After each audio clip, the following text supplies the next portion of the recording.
Em poucas palavras. Um olhar sobre o mundo, a vida e a sociedade, à luz da Palavra de Deus, com Augustus Nicodemos.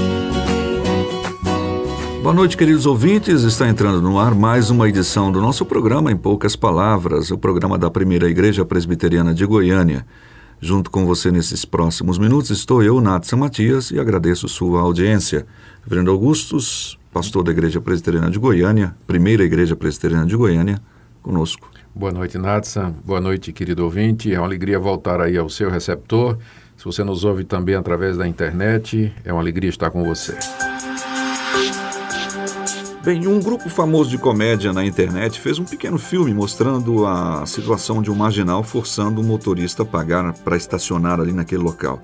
Nisso veio um policial e forçou o marginal a lhe dar o dinheiro. Em seguida, um político toma o dinheiro do policial. No final das contas, o motorista lá do início é reconhecido pelo político como um pastor, que por sua vez toma o dinheiro de todo mundo. A gente fica indignado com isso porque não reflete a verdade de todos os pastores. Mas o fato é que realmente hoje há uma grande parcela de pastores que fazem de suas igrejas verdadeiros comércios. Esse é o tema de hoje. Pastor Augustus, por que há tantas igrejas e pastores destas que enfatizam tanto a questão do dinheiro como centro de suas reuniões? Porque religião sempre foi um bom negócio. Pronto. Sempre foi. Se você olhar a história da humanidade, você vai ver que sempre teve gente, que a gente chama de mercenário, que viu a religião como fonte de lucro. E que através da manipulação, através de dissimulação, se aproveita da fé dos incautos e tira proveito dessas pessoas em nome de Deus, em nome da religião. Exato. Então isso é muito antigo. E diga-se, não é só restrito ao cristianismo. Exatamente. Então, que às vezes é uma acusação que vem só sobre o cristianismo, mas você vai encontrar gente manipulando outros para a fé dos outros. Fé dos outros, por exemplo, na nova era, né, nessas religiões orientais e nessa nova onda de religiões místicas que vem do Oriente, tem muito impostor aí ganhando rios de dinheiro em cima de congressos, em cima de eventos, vendendo livro e tudo mais, fazendo promessas de coisas que eles não podem, na verdade, cumprir. Então, infelizmente, o cristianismo não está imune ao charlatanismo. Pessoas que vão usar o nome de Deus, o nome de Cristo, o nome do Evangelho para se promover e ter também de quebra o lucro financeiro. Agora, Natsan, a gente tem que lembrar que, apesar dos abusos que são cometidos, a Bíblia fala de dinheiro. Na verdade, a Bíblia fala mais de dinheiro do que de amor. Há muita coisa na Bíblia a respeito do que é o dinheiro, de como ele deve ser usado, de como ele não deve ser usado e quais são as suas finalidades. No Antigo Testamento, por exemplo, nós encontramos nas várias histórias contadas a história de Abraão, que era um homem riquíssimo, que regularmente, ou que comprometia, ou que entregava a Deus as suas propriedades e consagrava a Deus tudo o que possuía, estava disposto a dar ao Todo-Poderoso todos os bens que ele tinha. Ele foi o primeiro a dar o dízimo a um sacerdote de Deus chamado Melquisedeque. Depois você encontra Jacó também fazendo a mesma coisa, os patriarcas. Depois, quando a lei de Moisés é dada, ela ensina o israelita fiel a mostrar gratidão a Deus, dando as primícias do rebanho, as primícias da sua colheita, dando com regularidade, com generosidade, proporcionalmente ao que Deus havia concedido. Daí que vem a ideia do dízimo, não é?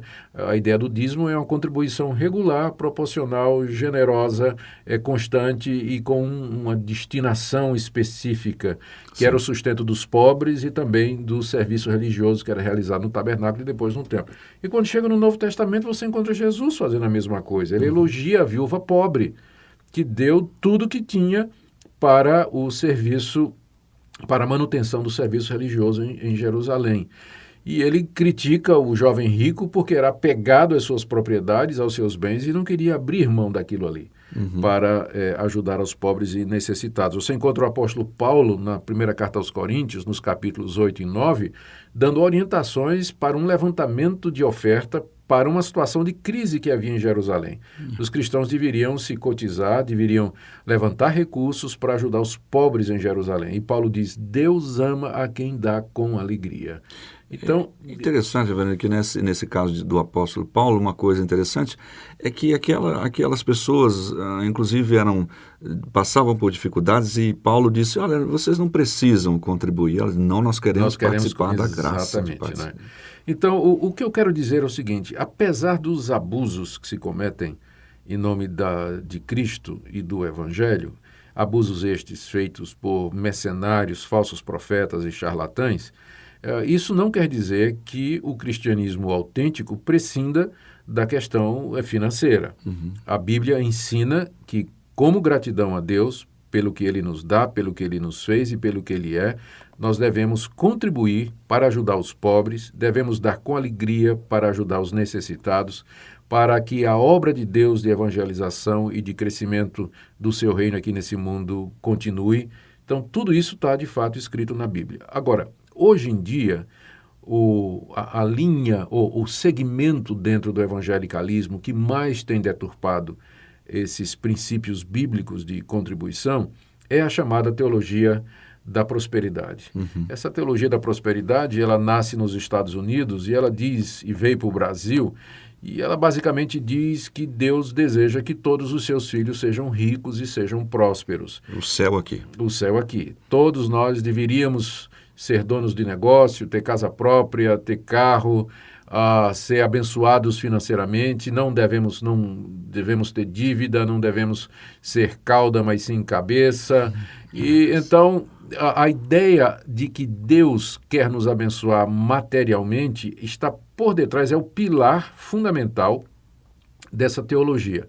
E para que Deus nos abençoe financeiramente, nós temos que investir no reino dele. Nós temos que plantar a semente. A semente é a oferta que você dá. Se você dá pouco, Deus vai lhe abençoar pouco. Se você dá muito, Deus vai lhe abençoar muito. Então, em cima dessa teologia errada porque Deus nunca prometeu abençoar financeiramente, fisicamente, materialmente, todas as pessoas, em todas as épocas. Deus nunca prometeu isso, não é? Isso aí são coisas que Deus dá a quem Ele quer e como Ele quer. A prova disso é João Batista, que morre na prisão. A prova disso é o apóstolo Paulo, que não tinha nada. A prova disso é Jesus Cristo, que dependia do barco dos outros, do jumento dos outros. Não tinha onde reclinar a cabeça. Não tinha reclinar a cabeça.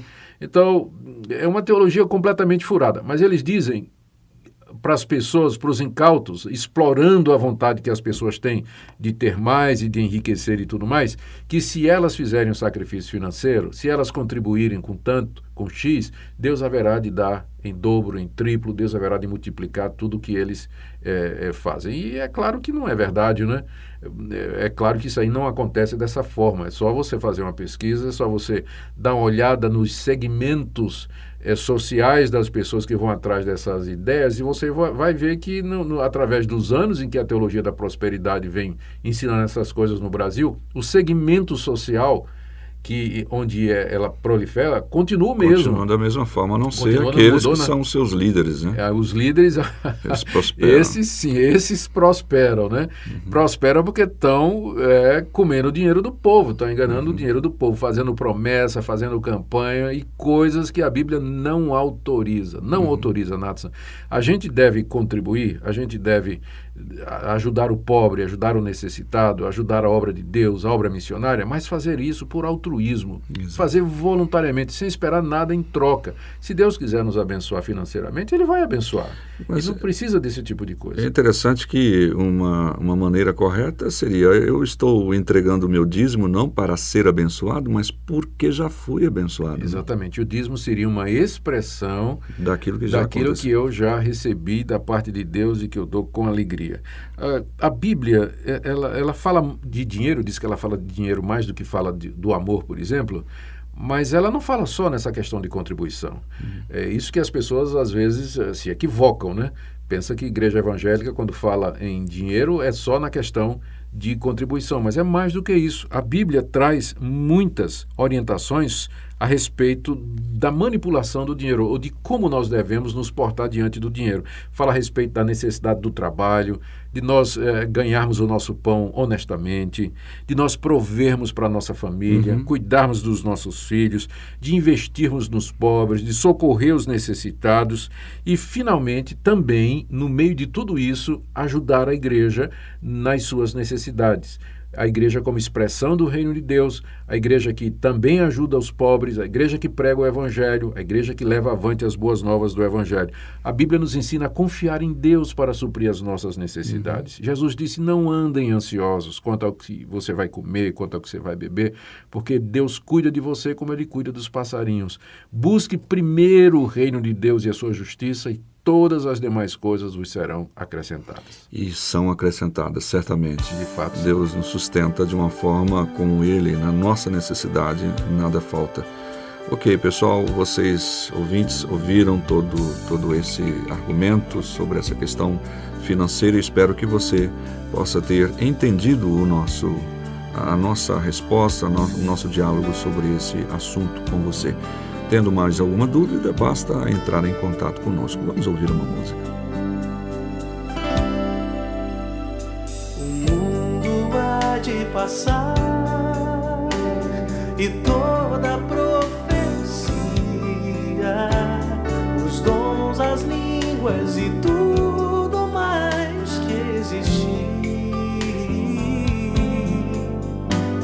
Porém, como aquele que foi, hoje é e pra sempre há de ser. O amor é a essência de Deus e pra sempre também vai viver. Bondoso e sem rancor, fiel e consciente, humilde e sofredor, espera tão somente, justo e verdadeiro, tudo suporta e tudo crê, tão puro e perfeito é o amor, não busque interesse ou favor, mistério, expressão, vida em luz do Senhor.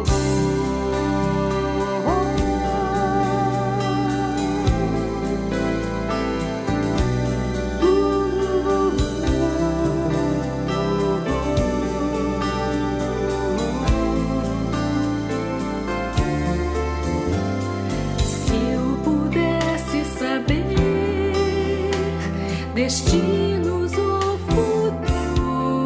futuros, fazer mover as montanhas. Ok, estamos finalizando o programa de hoje. Queremos agradecer a sua audiência. O nosso e-mail está à sua disposição em poucas palavras, @pipg.org. Pastor Augustus. Querido ouvinte, Deus não está atrás do seu dinheiro. Ele está atrás do seu coração. Essa aqui é a coisa mais importante. Pense nisso. Esperamos você novamente amanhã, aqui nesse mesmo horário, com outros temas de seu interesse. Até lá, se Deus quiser.